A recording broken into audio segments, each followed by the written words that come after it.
Antes de su estreno, Scream 7 ya era polémica. Bueno, para los que quedan el contexto, la quinta y sexta entrega fueron dirigidas por Radio Silence y protagonizadas por las actrices Melissa Barrera y Jenna Ortega, quienes dieron vida a las hermanas Carpenter y ya se habían convertido en las nuevas protagonistas, dejando de lado a Sydney.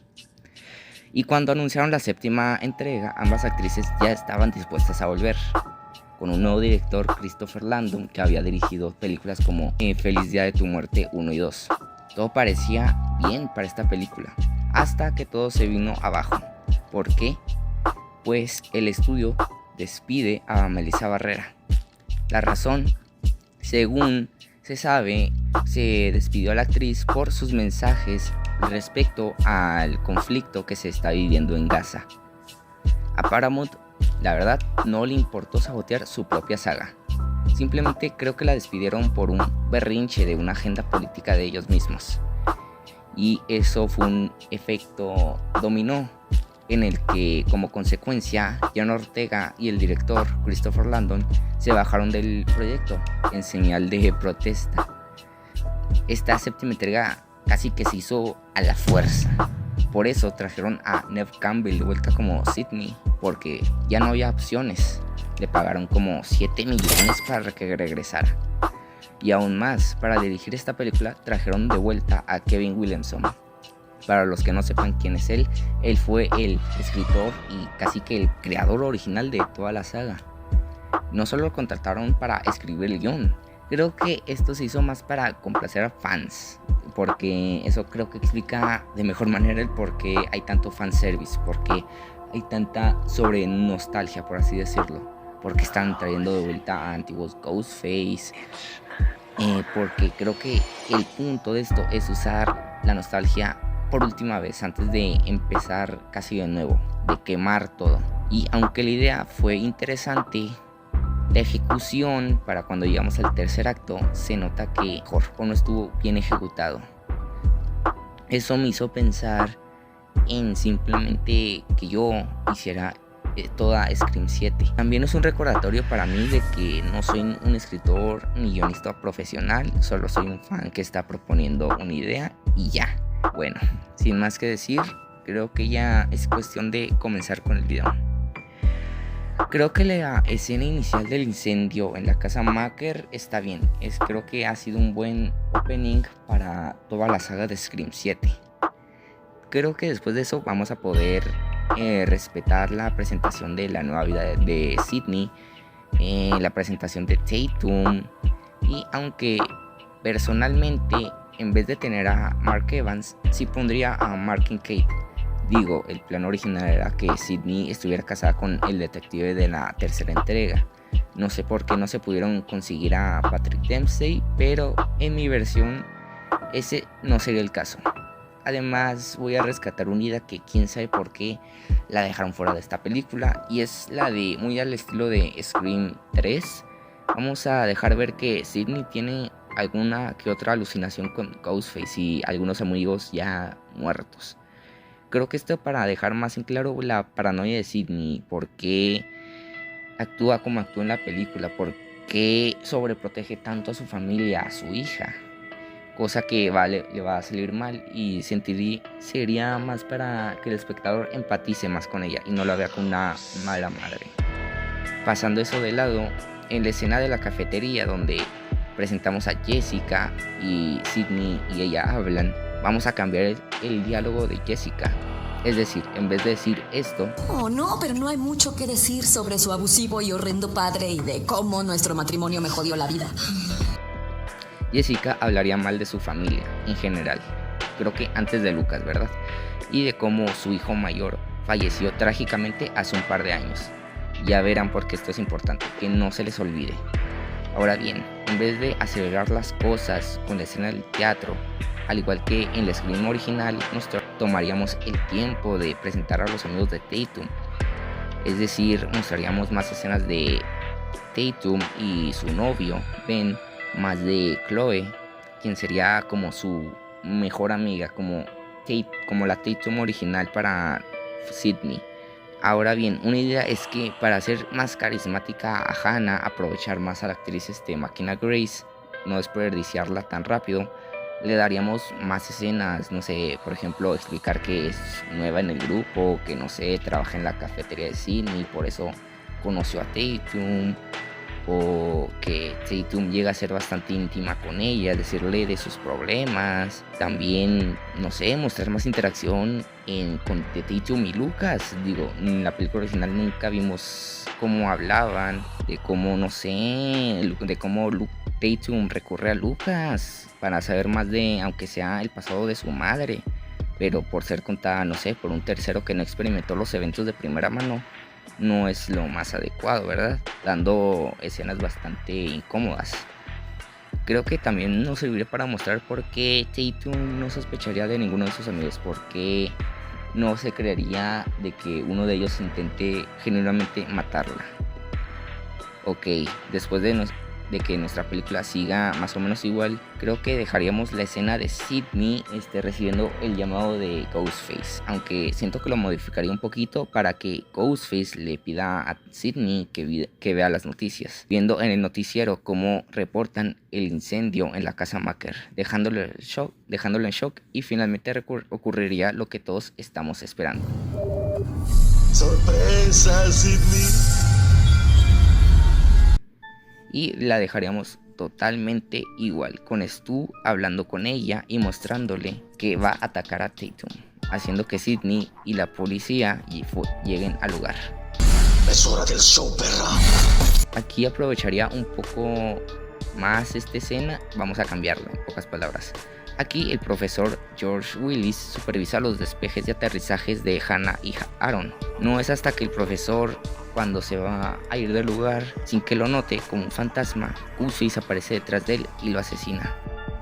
El sonido de caída distrae a Aaron, quien al despistarse, al igual que como sucedió, Ghostface le corta el cuello.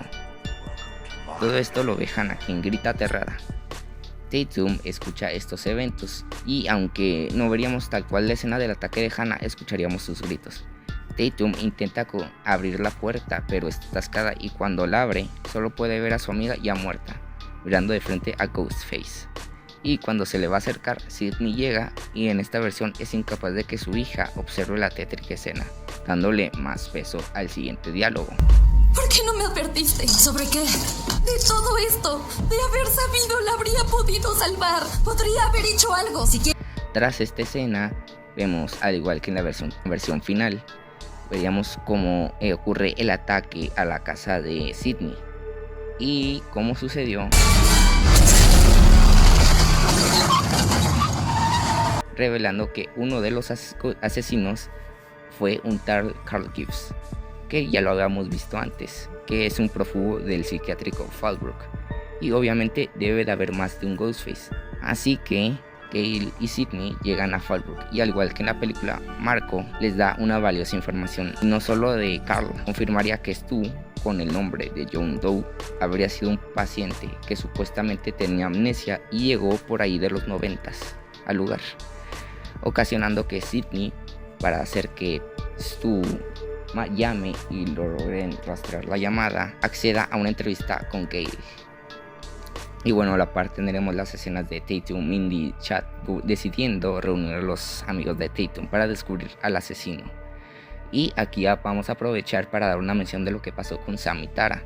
Y es que ahora las dos hermanas viven pacíficamente en Nueva York, queriendo alejarse todo lo posible de lo relacionado a Ghostface, justificando por qué ya no van a aparecer, cosa que en la película original ni siquiera se dignaron a hacer, como si los quisieran eliminar. Ahora sí, mostrando también cómo Mark llega al hogar después de habernos mostrado cómo organizaba la policía buscando a Tatum y a los gemelos, aunque escucharía ruidos teniendo aquella escena de Ghostface.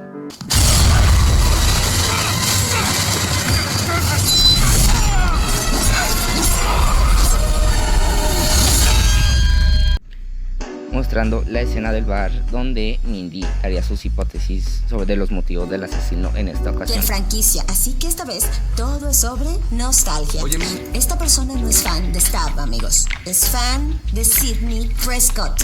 Y bueno, a la par de la escena del bar veríamos la entrevista de Gale y Sydney, siendo mucho más personal de como en la versión final. Y por fin trataríamos de definir la relación entre Gale y Sidney. Es decir, en la primera película y en demás siempre ha sido muy complicada cómo se llevan estas dos, aunque esto culminaría con Stu llamando. Esta vez, a diferencia de cómo lo vimos, Stu sí llamaría mientras están en vivo, presumiendo de que está fuera de la taberna de donde está Tatum, a lo que Sidney se adelanta para ir mientras él llama a la policía. Y al igual que como ocurrió, Tatum y Ben se separarían, y Tatum, al pensar que Ben, su novio, fue quien hizo las llamadas con IA, lo termina noqueando, solo para ver que alguien más ya la estaba esperando. A la par de que esto ocurre, los gemelos verían como Chloe y Lucas se van del lugar, y aunque intentarían ir con Tatum, las puertas están cerradas. Y además veríamos como Ghostface entra al lugar intentando atacar a Chloe, teniendo prácticamente la misma escena que vimos, con Chad y Mindy quedando fuera de combate, y terminaría un poco diferente, con Lucas muerto al ser apuñalado, y con un cambio, y es que Chloe sobreviviría a los vidrios de los vasos, aunque terminaría con uno incrustado en su abdomen, a lo que Ghostface se aseguraría de terminar con ella, dándole la brutal muerte de ser empalada. De regreso con Tatum tendríamos la misma persecución, donde Ben trágicamente muere a manos de Ghostface. Y para hacer la persecución más larga y entretenida y darle más sentido, veríamos a policías que vigilan el área encontrándose con Tatum. Aunque ella les pide ayuda, rápidamente Ghostface aparece y los termina asesinando de maneras muy brutales. Tatum seguiría huyendo, continuando con la persecución, que se trasladaría a la cafetería, donde, al igual que como se vio, Sidney guía a su hija, haciendo que ésta le dispare a Ghostface, aunque no ayudaría mucho, pues tras darle una golpiza a otro Ghostface aparece y entre los dos la capturan. Sidney tendría que llegar a su hogar, en el cual vería a Stu, después a la señora Loomis, después a Roman Bridger y a otra invitada muy especial. Sabemos lo lejos que llegaríamos por nuestra familia. Sorpresa, perra. Juraste que no volverías a verme. Así es, en esta ocasión vamos a escuchar a los fans y en esta sí, Jill lograría aparecer. Después de que Jill se burle de ella, Dewey aparecería, teniendo un gran impacto en Sidney. Y al llegar al patio vería como Tatum está atado a una silla, como el novio de Casey Becker en la Scream original, y a Ghostface con ella. Y en la revelación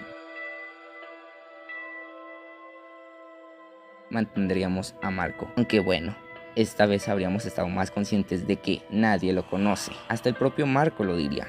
No es hasta que otro Ghostface aparece arrastrando a Mark, quien de milagro sigue vivo, y se revelaría como Lucas. Sí, él habría fingido su muerte, cosa que tiene sentido porque al inicio de la película se nos dice esto. Solo soy el técnico, sí, me encargo de la iluminación. ¡Wow! Sí.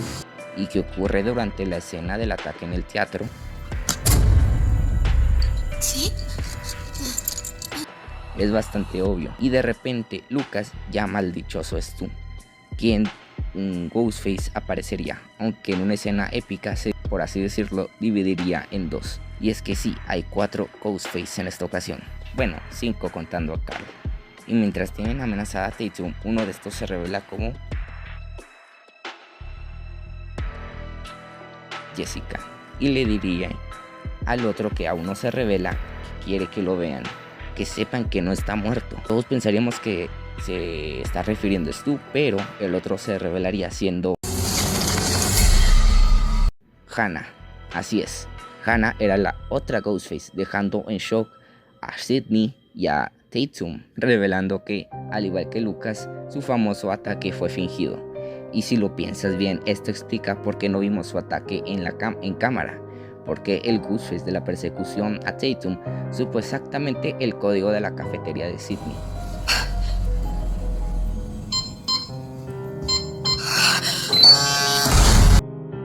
Porque Hannah habría trabajado ahí. Y es más, Marco diría: ¿No creíste que Stu estaría aquí, o sí? Ay, porque eso sería muy tonto. Stu está muerto. O sea, sigue aquí en espíritu, pero muerto. dejando ver que Marco y Lucas fueron quienes crearon las videollamadas.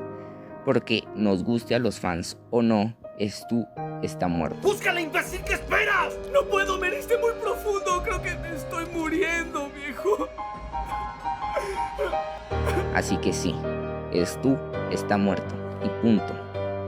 Eso deja contra las cuerdas a Sidney, quien trata de razonar con Jessica y los demás. Aunque Jessica revela que ni siquiera es su nombre, revelando que Jessica es Leslie Macker, la hermana de Stu Macker. Por ende, Lucas es sobrino o sería sobrino de Stu. Y bueno, revelando que sus motivaciones. Y es que como sabemos, o si investigas lo suficiente, los padres de Stu y Leslie eran muy ausentes. Y en palabras de Leslie, eran malos padres. Cosa que hacía que Leslie y Stu se cuidaran entre sí y crecieran por su cuenta. Aunque tras a cabo de los sucesos de la primera película, y aunque estuvo resignada tras los eventos de la quinta, donde sabemos que el hijo de Leslie, Pines, murió a manos de uno de los Ghostface de esa entrega, y al ver que Sidney ni siquiera estuvo presente en los eventos de Nueva York, Leslie perdió la razón, culpando a Sidney y al legado de Woodsboro de todo lo que pasó.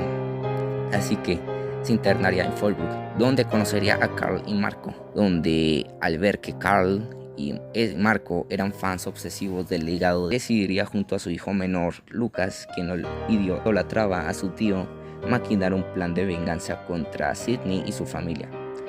Y bueno, tuvieron que crear otras identidades, y en Pinegrove, Lucas consumaría el plan a Hannah, al saber que era una fan de todo lo relacionado a Sidney, que habría quedado decepcionada de su heroína al no ir a Nueva York, pues según Hannah, el libro de Sidney desde la oscuridad la habría sacado de una fuerte depresión, por así decirlo, dejándole la motivación de Jessica en el film original que se pudo ver en pantalla, creando el plan definitivo. Harían que el ciclo de Woodsboro de Sidney terminara, no sin antes pasar a la familia de Sidney, en especial a Tatum, por un infierno, porque qué mejor venganza contra Sidney que la de que su hija sufra lo que Sidney sufrió una vez, ¿no? Tal vez Carl se adelantó un poco el plan, pero bueno, al final tiene a Sidney justo donde la quiere. Tras todo este clásico monólogo, Leslie va a atacar a Tatum hasta que una camioneta llega por detrás, ocasionando que los asesinos se distraigan. Aprovechando esto, Tatum se libera y Sidney le dispara en la cabeza a Marco, y de la camioneta salen Gail, Mindy y Chad, dando inicio al tercer acto, donde Leslie y Sidney luchan. Y bueno, en el interior de la casa, Gail y Tatum luchan contra Hannah y los gemelos contra Lucas. Y tras una larga batalla, si recuerdan lo que dijo Madison al inicio, ¿no? Los años. Sí, le prendieron fuego. Qué horror morir así. Pues Chad y Mindy hacen que Lucas pruebe una cucharada de su propia medicina. Y bueno, con Tatum y Gail, estas luchan contra Hannah, que está desatada, aunque Gail logra herirla y Tatum finalmente logra herirla al arrojarla a uno de los objetos de la casa que estaban por la construcción, haciendo que se abriera de canal, muriendo así. Mientras con Leslie y Sidney tendrían la misma batalla que vimos, aunque por obvias las razones se elevarían más las emociones, culminando con Tatum dándole un disparo en el pecho. Y aunque todo parece terminar, Leslie protagoniza uno de los clásicos sustos finales, donde al final Tatum y Sidney le oponen la cabeza, terminando con el horror. Tras la batalla vemos como la policía, ambulancias, medios de noticias llegan al lugar, trasladando a Mark a un hospital, y con Sidney finalmente diciéndole a Gail: Siempre has estado para mí, Gail, y estaba equivocada en algo. Yo sí confío en ti. Y bueno, finalmente tras todo lo que pasó, Sidney le cuenta a su hija algo sobre su pasado. Tatum era mi mejor amiga. Era muy graciosa. Tía, lo que le viniera a la mente, sin filtros muchas veces. Valiente. Ella no le temía a nada. Por eso te puse ese nombre, Tatum. Y así, con una toma final de cómo se alejan, la película termina.